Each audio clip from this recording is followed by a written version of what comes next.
अस्सलाम वालेकुम मतीउल्लाह जान एमजे टीवी यहाँ सुप्रीम कोर्ट की खूबसूरत संगमरमर की इमारत के सामने मौजूद हैं। कुछ देर पहले ही एक और सुप्रीम कोर्ट के जज ने आइन से वफादारी का हल्फ उठाया है और वो हैं जस्टिस मियां गुल हसन औरंगज़ेब। ये कायम मकाम जज थे और इनको सुप्रीम कोर्ट में आज बाकायदा मुस्तकिल जज के तौर पे तैनात कर दिया गया है। जस्टिस मियां गुल हसन औरंगज़ेब इस्लामाबाद हाई कोर्ट से आर्जी तौर पे कायम मकाम जज सुप्रीम कोर्ट के तौर पे लाए गए थे और ये वो वक्त था कि जब इस्लामाबाद हाई कोर्ट में चीफ जस्टिस के ओहदे के ऊपर एक तनाज़ा चल रहा था। जस्टिस सरफराज डोगर को लाहौर हाई कोर्ट से 15वें नंबर से उठाकर इस्लामाबाद हाई कोर्ट में लाया गया था तबादले के नाम पे, और इसी तरह जस्टिस मोहम्मद आसिफ और जस्टिस खादिम हुसैन सुमरो को भी मुख्तलिफ हाई कोर्ट से इस्लामाबाद हाई कोर्ट लाया गया था। बज़ाहिर अगर जस्टिस मियां गुल हसन औरंगज़ेब इस्लामाबाद हाई कोर्ट में ही रहते तो फिर शायद उनके लिए या तो जस्टिस सरफराज डोगर के साथ काम करना मुश्किल हो जाता या फिर उनको chief justice Islamabad high court तैनात करना पड़ता। ऐसा नहीं हुआ और उनको ऊपर लाया गया और ये तसव्वुर किया जा रहा था कि शायद जब जजों के तबादले और सीनियरिटी के हवाले से मामला सुप्रीम कोर्ट में जब ज़ेर समाअत था, जब उसका फैसला आएगा तो शायद जस्टिस मियां गुल हसन औरंगज़ेब का भी चांस निकल आए और वो chief justice Islamabad high court बन जाएं, मगर ऐसा नहीं हुआ।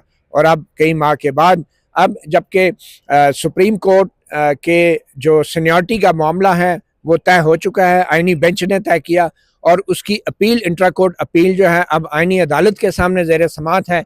तो आज जस्टिस मियां गुल हसन औरंगज़ेब की मुस्तकिल तैनाती बतौर सुप्रीम कोर्ट जज के बाद लगता ये है कि वो तबादलों और सीनियरिटी का मामला जो है उसका चैप्टर भी अब बंद हो चुका है। गो के कानूनी और तकनीकी एतबार से ये मामला अपील के अंदर अभी भी आईनी अदालत के अंदर ज़ेर समाअत है। तो आज की इस हल्फ बर्दारी की तकरीब में कुछ दिलचस्प मनाज़र थे, कुछ गुफ्तगू भी हुई। जस्टिस मोहम्मद आसिफ से गुफ्तगू हुई, इस्लामाबाद हाई कोर्ट के जो जज हैं जिनके बच्चे के हाथों की गाड़ी तले दो मासूम बच्चियों की जान भी गई। और फिर उसके अलावा हमने जस्टिस मियां गुल हसन औरंगज़ेब के साथ भी मुख्तसर बात की और चंद दीगर जजेस से भी बात हुई। इसी वाले से हमारे साथ आज मौजूद हैं साकिब बशीर, वो भी हमारे साथ हैं, और अदील सरफराज। तो सबसे पहले तो साकिब बशीर आपसे गुफ्तगू का आगाज़ करते हैं। आप कैसे देख रहे हैं जस्टिस मियां गुल हसन औरंगज़ेब? मैं तो हमेशा से ये कहता रहा हूँ कि जस्टिस मियां गुल हसन औरंगज़ेब के साथ बड़ा धोखा हुआ है। इनको जब आर्जी तौर पे सुप्रीम कोर्ट आने के लिए कहा गया था तो ज़ाहिर बात है जब तक जज की मर्ज़ी ना हो तो वो एक्टिंग जज के तौर पे सुप्रीम कोर्ट नहीं लाया जा सकता। तो उनको शायद उस वक्त ये तसल्ली दे के ऊपर लाया गया था कि हम बाद में ज़रा ये सीनियरिटी का मसला हल हो जाए तो आपको ही हाई कोर्ट का चीफ जस्टिस बनाएंगे बज़ाहिर, मगर ऐसा हुआ नहीं। और लग ये रहा है कि चीफ जस्टिस याहिया अफरीदी ने जब तबादले हो रहे थे जजेस के और जस्टिस सरफराज डोगर को जब इस्लामाबाद हाई कोर्ट लाया जा रहा था तो उस वक्त जस्टिस याहिया अफरीदी को ये मालूम था कि जस्टिस सरफराज डोगर को इस्लामाबाद हाई कोर्ट का चीफ जस्टिस बनाया जाएगा, मगर उन्होंने बाद में मीडिया के सामने तो ये कह दिया कि उनकी राय में ये सीनियरिटी में सबसे नीचे जाने चाहिए जस्टिस सरफराज डोगर। मगर जब उनकी तबादले की समरी आई तो चीफ जस्टिस ने यह सवाल ही नहीं उठाया बज़ाहिर, और या तो उन्हें पता था कि ये चीफ जस्टिस लगेंगे या उन्होंने सवाल ही नहीं उठाया, क्योंकि सवाल उठाते तो फिर जस्टिस मियां गुल हसन औरंगज़ेब को क्या जवाब देते। तो फिर आपको क्या लगता है कि आज जो है जस्टिस याहिया अफरीदी ने जो एक किस्म की तबादलों पे हामी भरी थी, ये आज उसका एक मंतकी अंजाम है? आपको क्या लगता है? एक तो आज की जो तकरीब है वो थोड़ी सी गैर मामूली इस वजह से थी कि क्योंकि 27वीं आईनी तरमीम के बाद पहली कोई एक बड़ी तकरीब थी जहाँ पे जजेस ने मौजूद होना था, और जजेस की ज़ाहिर सी बात है मीडिया के साथ भी और वकला के साथ भी एक डायरेक्ट इंटरेक्शन जो है वो होता है। तो उस लिहाज से हाई कोर्ट के जजेस मौजूद थे, सुप्रीम कोर्ट के जजेस मौजूद थे। जो बात आपने की कि जस्टिस मियां गुल हसन औरंगज़ेब साहब को ऊपर लाया गया, कायम मकाम जज बनाया गया, फिर उनको बाद, लेकिन मैं थोड़ा सा इस पे चीज़ें एक दो ऐड करूँगा। आपको याद होगा 6 जजेस के ख़त में जो जस्टिस मियां गुल हसन औरंगज़ेब, वो मुझे ज़राए कंफर्म किया कि वो एग्री थे, लेकिन वो खुल के नहीं आए उसमें, ठीक है। फिर जब 5 जजेस के जिसमें खुफिया इदारों के ऊपर इल्जामात लगाए गए, वो जो मुदाखलत के इल्जाम थे, फिर जब 5 जजेस की ट्रांसफर वाला मामला आया उस वक्त भी उन्होंने अपना जो है वो खुल के उस तरह उसको चैलेंज नहीं किया, मतलब सुप्रीम कोर्ट में। तो 5 जजेस जो है वो सुप्रीम कोर्ट आए। जस्टिस अरबाब तो वैसे ही दूसरे साइड पे जा चुके थे। तो इस तरह आप देख सकते हैं कि जस्टिस मियां गुल हसन औरंगजेब थोड़ा सा उनका डिफरेंट माइंड था, या ये है कि वो वहाँ पे जो खिचड़ी पक चुकी थी जो इस्लामाबाद हाई कोर्ट में, और ट्रांसफ़र जजेस के आने के बाद खिचड़ी मजीद जो है वो पक रही थी कि 10 या 11 फरवरी को इजलास था जिसमें चीफ जस्टिस 12 फरवरी को मेरे ख्याल में, जिसमें चीफ जस्टिस की तैनाती के हवाले से बात हुई, या उसके बाद जब कंफर्म जो चीफ जस्टिस लगाया गया तो जस्टिस मियां गुल हसन औरंगजेब को भी कंसिडर किया गया।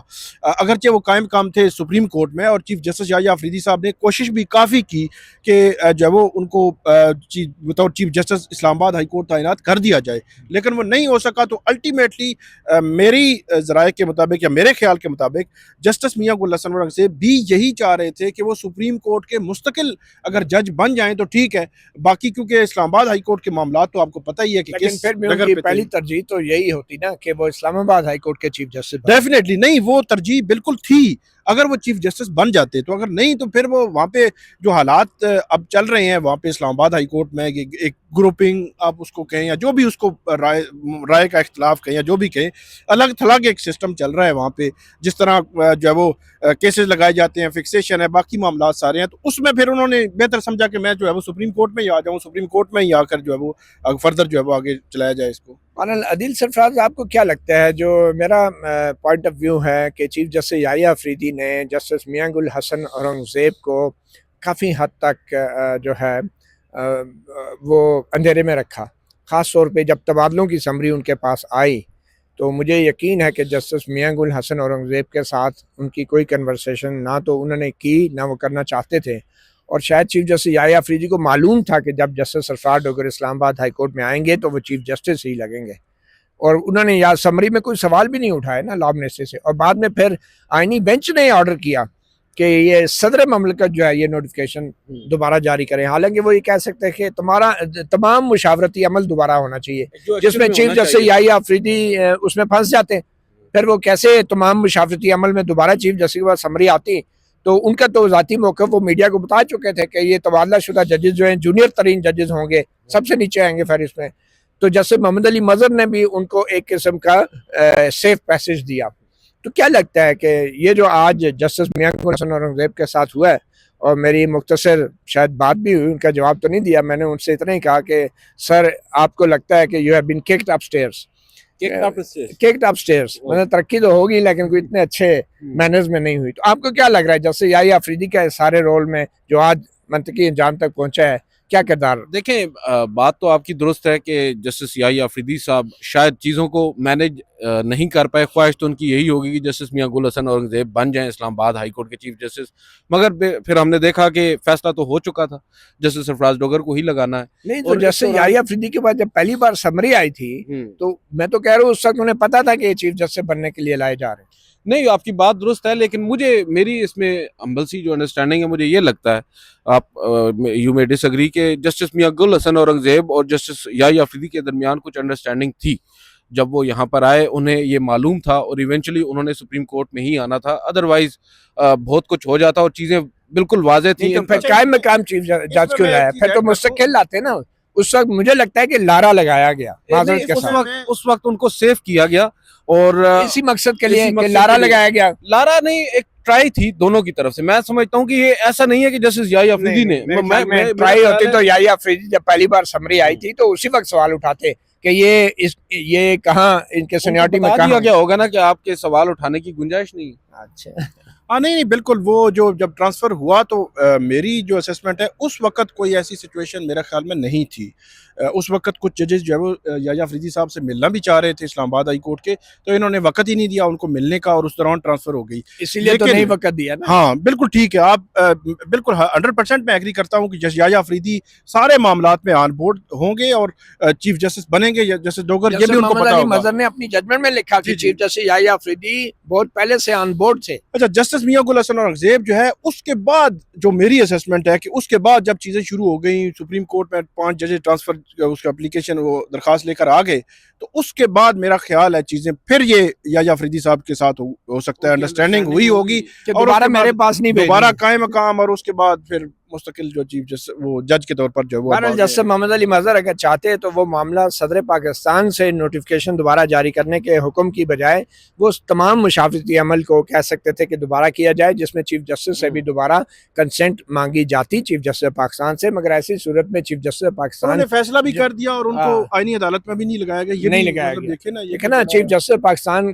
के से अगर दोबारा मुशावरत का हुक्म आ जाता आईनी बेंच की तरफ से, तो फिर चीफ जस्टिस कैसे वो समरी को कंसेंट देते, जिसमें वो पहले ही मीडिया को कह चुके थे कि उनकी राय में जो है ये तबादला शुदा जजेस सीनियर जूनियर तरीन पोजीशन में जाएंगे। नहीं, वैसे मैं आप दोनों हजरात से ये पूछना चाह रहा था, मेरी तो अम्बल सी अंडरस्टैंडिंग आज ये मैंने देखा है जजेस साहिबान को मिलकर उनसे बातचीत करके, मोस्टली जो सुप्रीम कोर्ट के जजेस साहिबान आपको डिसहार्ट नजर नहीं आए, कोई मायूस से कोई बात भी नहीं कर पा रहे, उनसे सवाल करें तो वो उसके ऊपर भी कहते हैं मिसकंडक्ट हो जाएगा। हाँ, एक जज साहब को जब कहा गया कि आप कैसे हैं, तो उन्होंने कहा यार अब तो लगता है इसके जवाब में भी हम पे मिसकंडक्ट लग सकता है कि हम कैसे हैं। आज मैंने इतना मोहतात जजेस साहिबान को पहले कभी नहीं देखा, वो बात करते वक्त भी काफ़ी ज़्यादा आप कह सकते हैं रिजर्व थे, वो एक सवाल का जवाब जो सवाल भी सियासी या अदालती अंदर मामलात पे नहीं था, हाल हवाल पे था, उस पर भी वो अवॉइड कर रहे थे कि कहीं उन्हें तो कोई देख ना ले मीडिया से बात करते हुए।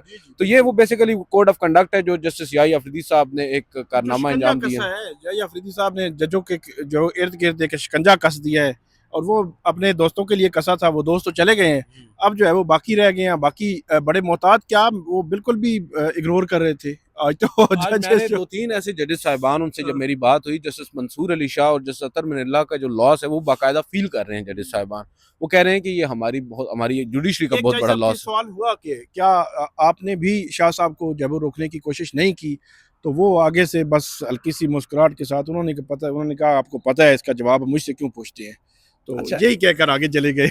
अच्छा, आज की जो सेरेमनी थी इसमें एडवोकेट एहसन भून, अब पता नहीं उन्हें जस्टिस कहा जा सकता है या नहीं, वो भी कोई जज शर्ज तो रहे हैं किसी आप कोई ओहदा क्रिएट करें टॉप का, वो किंग मेकर टाइप अपने आप आज को तो पोर्ट्रे कर रहे थे। सारे हाईकोर्ट के जजेस को भी जज साहब को रेस्क्यू भी करने आए हैं वो। हाँ बिल्कुल वो ना सारे हाईकोर्ट के जजेस को ऐसे करके मिल रहे थे ऐसे करके कि जैसे सारे उनके शागिर्द है।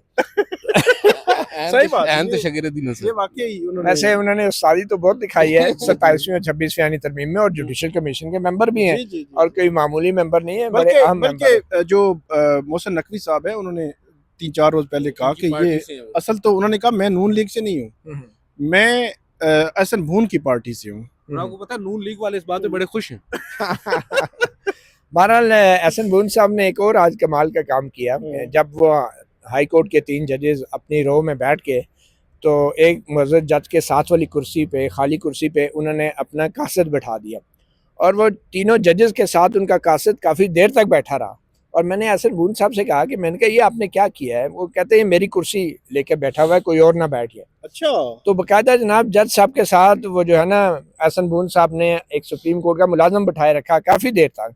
मतलब इसमें ये बात नहीं है कि एज एन इंसान बैठना कोई साथ बात नहीं है, लेकिन एक चीज़ कर्टसी भी होती है। लेकिन मुझे लगता है कि एहसन भून साहब ने ये जानबूझ के किया, और सिर्फ उन मुअज़्ज़ज़ जज साहब को जो हाई उसके कोर्ट बाद के ये बताया ना कि वो कासिद बैठा रहा और कासिद को उठा के फिर खुद बैठे, फिर वो गपशप के माहौल में ऐसे बिल्कुल, उन्होंने और फिर portray बड़ी करवाया देर कि तक जैसे- वो उन जज साहब से गुफ्तगू करते रहे, जी जी जो जज साहब ज़ेरे अताब जजेस में से एक है, और ये तासुर देते रहे कि हमारी जो है ना बड़ी सीरियस मामले पे गपशप हो रही है, और आइंदा अगर कुछ ना भी हुआ, तबादला ना भी हुआ, तो तासुर यही जाएगा कि भून साहब ने कोई मामला तय कर लिया। तो बहरहाल ये इस तरह के एक पब्लिक परसेप्शन क्रिएट भी की जाती है इस तरह की पब्लिक सेरेमनीज के अंदर। बहरहाल आज एक और मुअज़्ज़ज़ जज साहब से भी गुफ्तगू हुई, वो हाल ही में एक उनके फैमिली के अंदर एक हादसा हुआ था, तो मेरे ख्याल में वो गुफ्तगू एज अ जज तो उन्होंने नहीं की, उन्होंने एज अ फादर, एज एक वालिद के तौर पे, एक आम इंसान के तौर पे उन्होंने काफ़ी चीज़ों को क्लैरिफाई किया अपनी तरफ से, क्योंकि हमारे जहन में बहुत से सवाल थे, मीडिया पे बहुत सी चीज़ें आ रही थी। हादसा हुआ था एक बच्चे का, इस बात की तो ज़रूर तस्दीक हुई है आज कि वो कम उम्र बच्चा था, उसका लाइसेंस भी नहीं बना था, और इस बात की भी तस्दीक हुई है कि गाड़ी जो है वो जज साहब के नाम पे नहीं थी, जज साहब के बच्चे के नाम पे नहीं थी, गाड़ी जो है बच्चे के किसी दोस्त की गाड़ी थी, और वो बच्चे के दोस्त की गाड़ी थी। तो और ये भी नहीं मालूम कि वो गाड़ी नॉन कस्टम पेड थी। अच्छा, ये मतलब इसका भी इल्म नहीं था, क्योंकि तो पता ही नहीं वो कहते हैं गाड़ी उनकी थी नहीं, चाहे बच्चे के किसी दोस्त की गाड़ी थी। आई डोंट नो, अब जिस दोस्त की भी गाड़ी थी उस दोस्त को कहीं ना कहीं तो फिगर होना चाहिए था, लेकिन इस केस में वो दोस्त कहीं भी सामने नहीं आया। मेरे ख्याल में वो आना ज़रूरी था। और फिर उसके अलावा शायद किसी और जज का बेटा हो। और जाहिर बात है वो अब शायद एक ही घर से अगर कॉलोनी से निकले हैं तो हो सकता है किसी नहीं, और ये चीज मेरे ख्याल में थोड़ी सी ज्यादा खतरनाक बनती है। पहले तो हम सिर्फ ये कह रहे थे कि जज साहब का बेटा जो गाड़ी चला रहा था वो गाड़ी का नंबर जाली था, वो किसी करोला गाड़ी का नंबर था, वो इसका नहीं था। अब तो मेरे ख्याल है नेक्स्ट स्टेप चला गया है कि जज साहब के पास गाड़ी किसी और की थी, मतलब ये कि कोई और थर्ड पार्टी जो है उसने जाली नंबर की गाड़ी जज साहब के बेटे को और 1:30 बजे की बेटा जो है वो उसको दौड़ा रहा है। और ये कह रहे हैं कि गाड़ी मेरे पास नहीं थी या मेरे घर में नहीं थी, गाड़ी इसके दोस्त की किसी गाड़ी और ये ड्राइव कर रहा था कि हमारे घर ये गाड़ी खड़ी नहीं हुई, वो ये कह रहे थे। बिल्कुल। और ये गाड़ी किसी दोस्त की थी, लेकिन वो कौन लोग थे, कौन बच्चे थे, और वो गाड़ी अगर एक्सीडेंट में वो यूज हुई है या एक्सीडेंट हुआ है तो मेरे ख्याल में उसके मालिक को भी सामने आना बहुत ज़रूरी था। मगर एक और चीज़ जो सामने आई है, एक सवाल ज़रूर हुआ कि चले बच्चों का खून तो माफ़ कर दिया उनके वालिदैन ने, अल्लाह ताला उन्हें सब्र दे, मगर जो कम उम्र की ड्राइविंग है, लाइसेंस के बगैर ऑब्वियसली ड्राइविंग है, और वो तो उसके जराइम तो वो चीज़ तो चलती रहेगी, वो ट्रायल तो अब चलता रहेगा। यही कह रहे हैं वो यही चीज़ सामने आई है वो कि भाई वो चीज़ तो अब चलता रहेगा वो केस सामने इसी तरह। लेकिन ये तासुर गलत है कि केस बिल्कुल ख़त्म हो गया, वो बच्चा अभी भी ज़मानत पे। असल अंदाज होने के हवाले से जो चीज़ सामने आई है, उन्होंने कहा कि मैं मौके पे कहीं नहीं गया, बल्कि उन्होंने बताया कि कोई हमारे एक साथ के एंकर थे जिन्होंने उन्हें मुतला किया कि ये इस तरह का एक्सीडेंट हो गया है। अच्छा। हाँ, वो नाम ले रहे थे, शायद आदिल अब्बासी हैं। तो वो यही कह रहे थे कि शायद नहीं, बल्कि वो कह रहे थे कि कोई किसी सियासी जमात से उनका ताल्लुक है। ओके। तो उन्होंने उनको बताया कि ये इस तरह का एक्सीडेंट हो गया है, वो कोई सियासी जमात से उनका ताल्लुक है।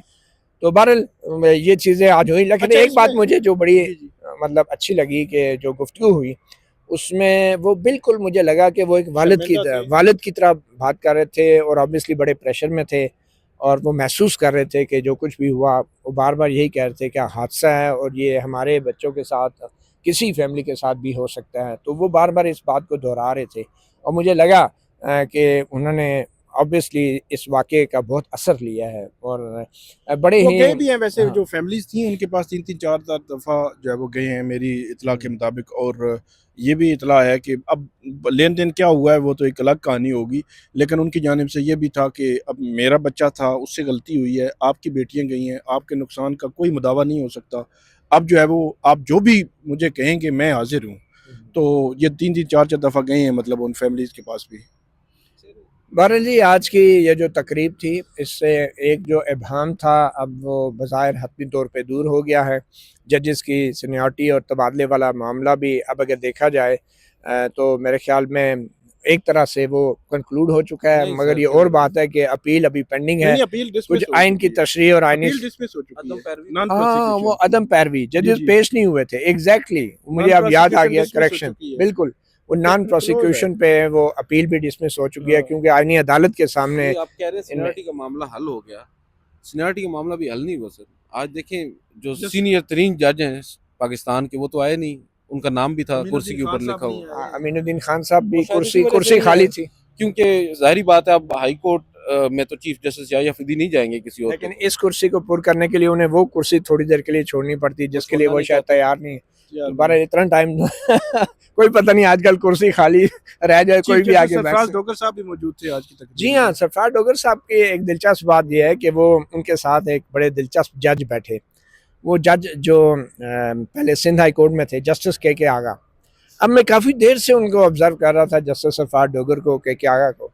अच्छा, जस्टिस सरफराज डोगर ने गलती से भी ना जस्टिस के आगा की तरफ मुंह नहीं किया कि कहीं बात ही ना करनी पड़ जाए। अब के आगा साहब को उर्दू नहीं आती, और जस्टिस सरफराज डोगर जो हैं वो अपनी कौमी ज़ुबान पे ज़्यादा इन्हिसार करते हैं। तो मुझे ये लगता है कि वो शायद के आगा भी अवॉइड कर रहे थे, और बिल्कुल नहीं, मैं काफ़ी देर तक देखता रहा, मैं तो काफ़ी देर तक देखता रहा, मैं क्या सलाम दुआ ही शायद हुई हो, आई डोंट नो शुरू में कहीं हुई हो, लेकिन ये है कि उन्होंने एक दूसरे से बिल्कुल साथ जुड़ी हुई कुर्सी पे बैठे थे। लेकिन अब दोनों की जाहिर बात है नहीं, इसमें जुबान में भी है ना, तो के आगा साहब को भी कौमी जुबान पर इन्हिसार करने की तरफ जो है कोशिश नहीं, इससे एक सबक ये है कि जुबान जो भी हो इससे फ़र्क कोई नहीं पड़ता। जजेस कभी कभी एक जैसे ही होते हैं, क्यों दिल साहब? बिल्कुल सर, आपकी बात दुरुस्त चलो। है। एक और भी बड़ा मजे का इंस्टेंस हुआ है कि शौकत अजीज सिद्दीकी साहब हाँ। आज बड़े बगलगीर हुए हैं जस्टिस मियां गुल हसन औरंगजेब साहब को, उनके रुखसार पर उन्होंने एक बोसा भी दिया और फिर यहाँ पर सर पाकिस्तान का झंडा भी लगा के गए हैं, बैज लगा कर गए हैं। मेरे ख्याल में माजरत के साथ ये सारी शोबदाबाजी है। भाई एक सुप्रीम कोर्ट का जज है, आप एक नेशनल इंडस्ट्रियल रिलेशन कमीशन के चेयरमैन हो, आप उनको झंडा जाके दे रहे हो जैसे आप ज्यादा पाकिस्तान से मुहब्बे वतन हो।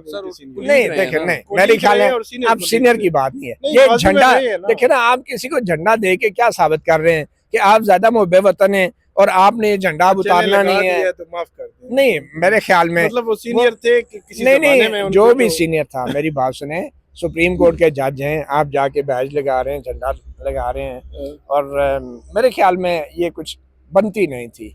और शौकत सिद्दीकी साहब जो है माशाल्लाह जज इस्लामाबाद हाई कोर्ट भी दिखावे के लिए बहुत कुछ करते रहते थे कमरा अदालत के अंदर भी, ठीक है ना, और उसके चले वो उसमें माजी हम का तारीख किस्सा में नहीं हो जाते, चुका। मगर मेरे आप ख्याल लेनी में है अभी। सुप्रीम कोर्ट के जज जो है जिसने हल्फ उठा लिया है, आपका कोई नहीं बनता कि आप उसके कपड़ों पे जाके बैज लगाएं। और ये मतलब ये तो मैं समझता हूँ कि ये कर्टिसी नहीं है और ये मैनर्स नहीं है कि आप जाके उन्हें बैज लगा रहे हैं और नहीं, वो उनको ये बता रहे हैं कि भाई पाकिस्तान, भाई आप क्या लेक्चर दे रहे हैं? उसने अभी तो हल्फ उठाया है पाकिस्तान के आइन के दिफा का, आप जाके झंडा लगा के आप ये कह रहे हैं कि भाई पाकिस्तान।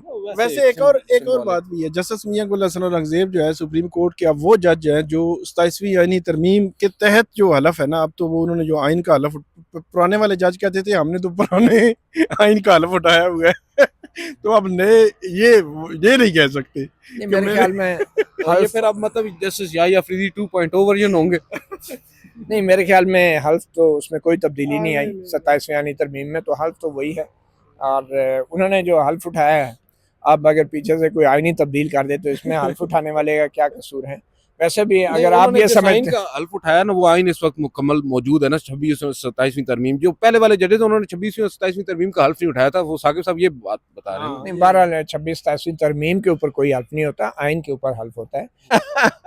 बहरहाल जी, तराजू एक के साइड पर ना जुल्फकार अली भुट्टो साहब की तख्ती लगी हुई है, बेनजीर भुट्टो साहब, और दूसरी बिल्कुल। तरफ जुल्फकार अली भुट्टो साहब की लगी है। दोनों ही अंदर माशाल्लाह, नवाज शरीफ साहब की लगी है। दोनों ही माशाल्लाह सुप्रीम कोर्ट के, बल्कि सारे ही विक्टिम रहे हैं सुप्रीम कोर्ट के, तो अपने विक्टिम्स की जो नामों की तख्तियां हैं वो यहाँ सुप्रीम कोर्ट के बाहर लगा दी गई हैं। और बहरहाल जी, आज के इस तकरीब के बाद हम यही तवक्को करते हैं कि ये सुप्रीम कोर्ट जो है कम से कम जितना इनका अख्तियार है वो अख्तियार ही जो है ना वो अल्लाह ताला को हाजिर नज़र जान के इस्तेमाल करें। अदरवाइज़ हल्फ बर्दारियाँ तो माजी में भी बहुत होती रही हैं। यहाँ पे तो लोगों ने PCO पे भी हल्फ उठाए हैं, एक हल्फ के ऊपर दूसरे हल्फ भी उठाए हैं, मगर आज की हल्फ बर्दारी की तकरीब सिर्फ एक जज की हल्फ बर्दारी की तकरीब नहीं, बल्कि उन तमाम जजेस को याद आनी थी जो आज इस तकरीब में शरीक थे। मतीउल्लाह जान, साकिब बशीर और अदील सरफराज को इजाज़त दीजिए। अल्लाह हाफिज़।